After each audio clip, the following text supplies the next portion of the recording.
Well, mental health was important because of something that happened early in my lifetime. My Aunt Josephine and I were separated by a year apart, but we lived close to each other and we played together quite a bit. She was like an older sister to me, a sister that I never had.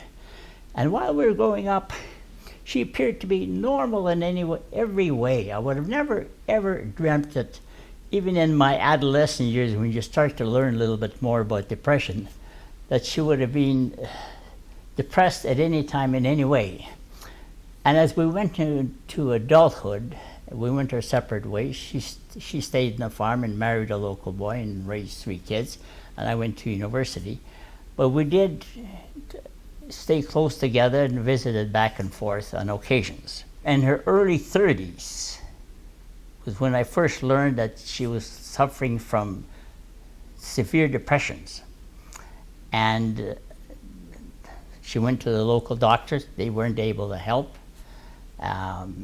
Everybody was concerned, but we didn't know what to do. And tragically and sadly, in the end, she took her life, and she couldn't cope with these depressions. And that was had quite an impact on me because we were so close throughout our lives. It's like your older sister passed away. Well, an experience of like this, never ever leave you. For instance, now if I ever hear any mention of mental health or depression, my thoughts immediately go back to the time when my Aunt Josephine, and that was her name, Josephine, had suffered with mental health and with severe depression.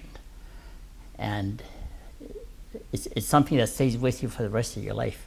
I can recall the one long weekend that we were at home, and there was a group of our close relatives that met with her to see how she was doing. And after the meeting, and we left her room, one of the brother-in-law says, "Well, there's nothing we can do. She'll just have to snap out of it." And I realized right there and then, I didn't know much about mental health, but I knew one thing, that if this kind of an illness, you do not snap out of it. And you need some real professional care. The most surprising thing that I have found out in recent years, now that mental health is being discussed more openly. You see, 55 years ago, it was kind of a taboo topic. People didn't want to talk about it, you know. But I was reading from this medical journal where they say that in Canada, 1 in 5 people suffer from mental health. And to me, that is a staggering statistic. That means if there's 5 people in a room, one of us has got mental health issues. When I found out that the WRHA had designated the Victoria Hospital as the go-to hospital for mental health issues, I couldn't think of a better hospital that they could have picked. The hospital was very competent, very efficient, and it's nimble and quick, and I felt that they were the right choice to go into this kind of an undertaking. And so when I heard that they needed a donation for a garden to help with mental health issues, immediately I remember Josephine, and I remember how helpless we were. And now here was an opportunity to do something about it. And what better way than to make a donation so that the professionals, the doctors and the lawyers who are well versed with mental health can have some facilities that will help them deal with mental health cases.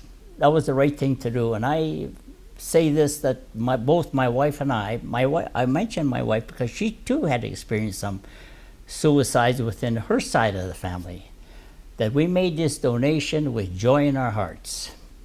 And I'm just really glad we did it.